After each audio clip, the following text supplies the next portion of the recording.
also understand few anatomical points about the earthworm. Okay, rather let me put across as anatomy. Here, when we consider the anatomy of earthworm, few general points let me tell you that the body wall of earthworm is covered by cuticle. The structure is present called as cuticle, dear students. Alright.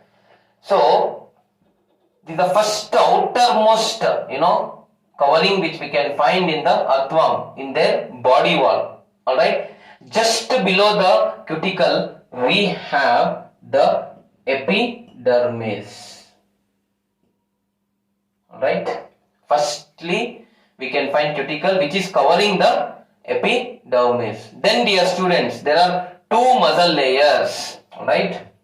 Then we have below the epidermis two muscle layers.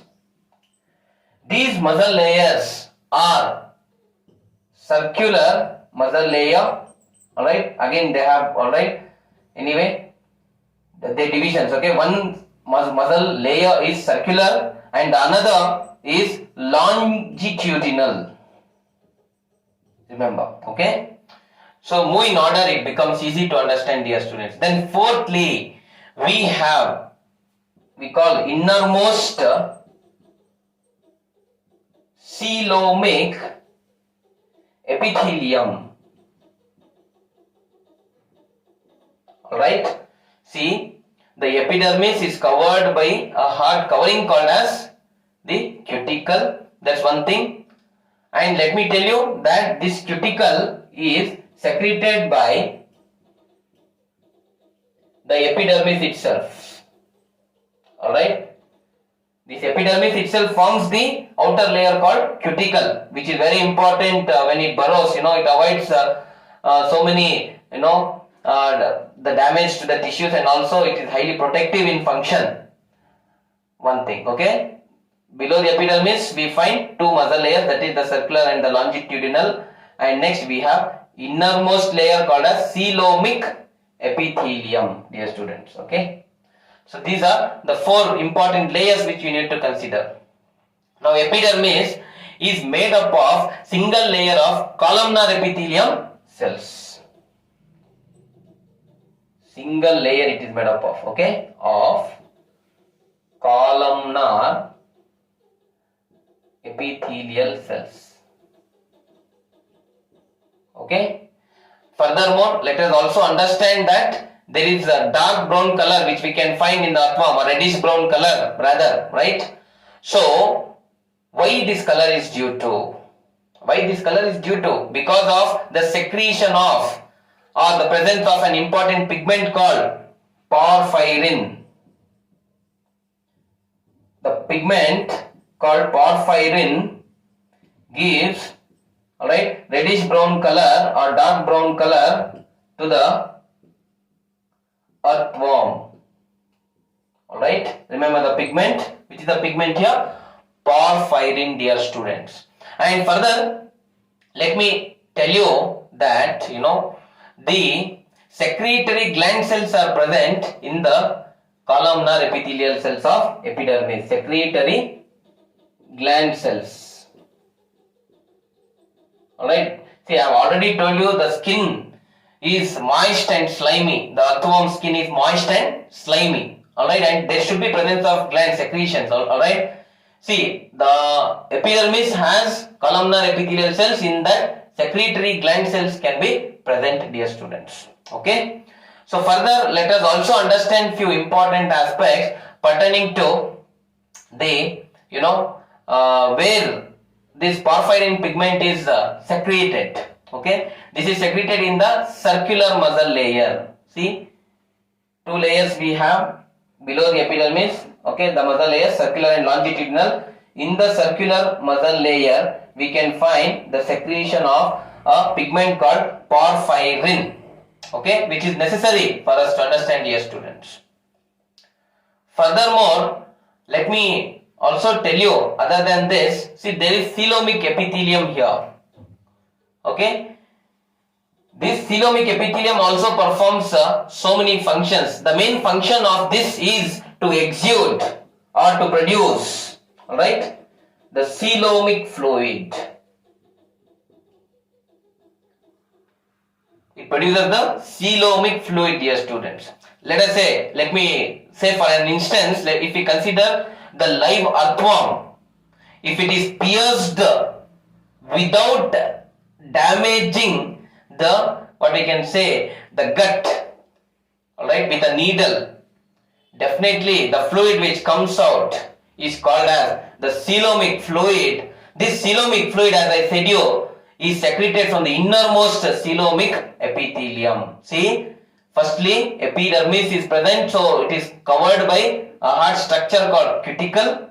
Then below the epidermis we find two muscle layers, that is again two, that is the first one is circular and the second latter one is longitudinal, and below the muscle layers we can find the innermost coelomic epithelium which secretes the or exudes the coelomic fluid, dear students. And further let me tell you that the coelomic fluid also to certain extent helps in locomotion.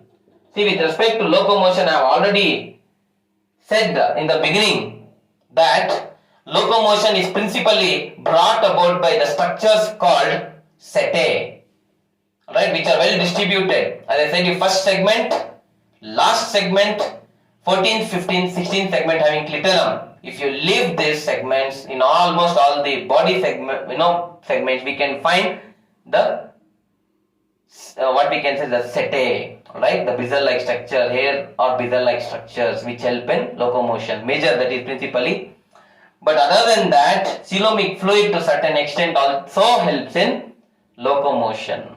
Now, what are the components which can be present in the coelomic fluid? Few, at least important aspects let us discuss. They have salts, proteins and blood cells.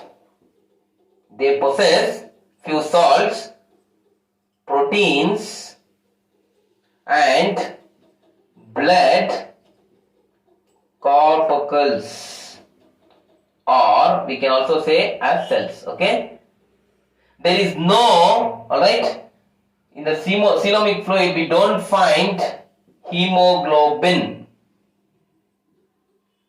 alright, hence we cannot find the blood as the red color here because of the absence of the important colored pigment called hemoglobin. Okay, so the coelomic fluid major components are few salts are present, proteins and blood cells are present, but not the hemoglobin. Okay, so these aspects as well you need to remember, dear students. And furthermore, coelomic fluid also helps in keeping the skin moist. Alright, it keeps the skin moist, and to certain extent it also helps in respiration. Alright, see, so many functions the coelomic fluid is performing. To certain extent, we can say this is very important. See, this coelomic fluid is exudated or it is secreted by the coelomic epithelium. To certain extent it is helping locomotion. It is also participating in making the skin moist and also helping in respiration. Alright, and it also possesses many important nutrients which are required for the metabolism and the physiology or development of the earthworm. Alright, and alright, further, dear students, let me tell you that earthworm does not have skeleton. Here we don't see the skeleton. No skeleton is present. Alright, so there are structures called septa. Few more points if I want to say. There is a structure called septa in the earthworm. See, the first four segments, that is, we have already told you. Alright, first segment, second, third, fourth, you leave out. Okay, these four segments you leave, and then we can say the 9th and 10th segment is also left. Okay, other than that, the body will have the structures called septa. The first septa can be seen in the 4th and 5th segment, dear students.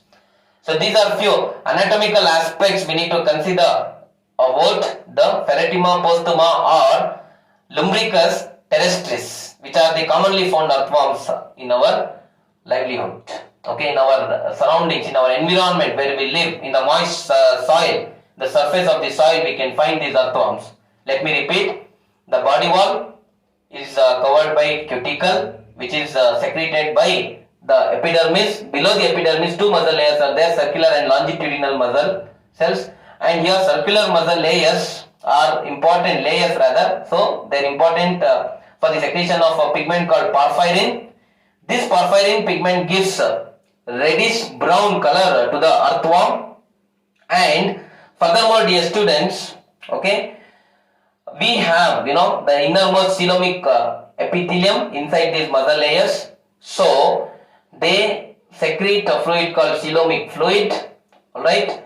This coelomic fluid has many functions as well. Okay. That means they help in the locomotion, respiration, to keep the skin moist, and also they have many nutrients in them. Furthermore, see, the epidermis has columnar epithelial cells, a single layer is present, so which has secretory glands as well, and they don't possess the skeleton, and their body also shows septa.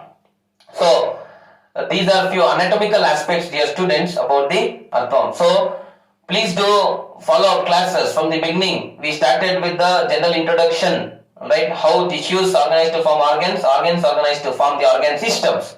Later, we studied what is morphology, what is anatomy, and further we dealt about the morphology of earthworm followed by the anatomy of earthworm. Please do listen the classes with concentration, watch the complete video and take down the notes. Thank you very much.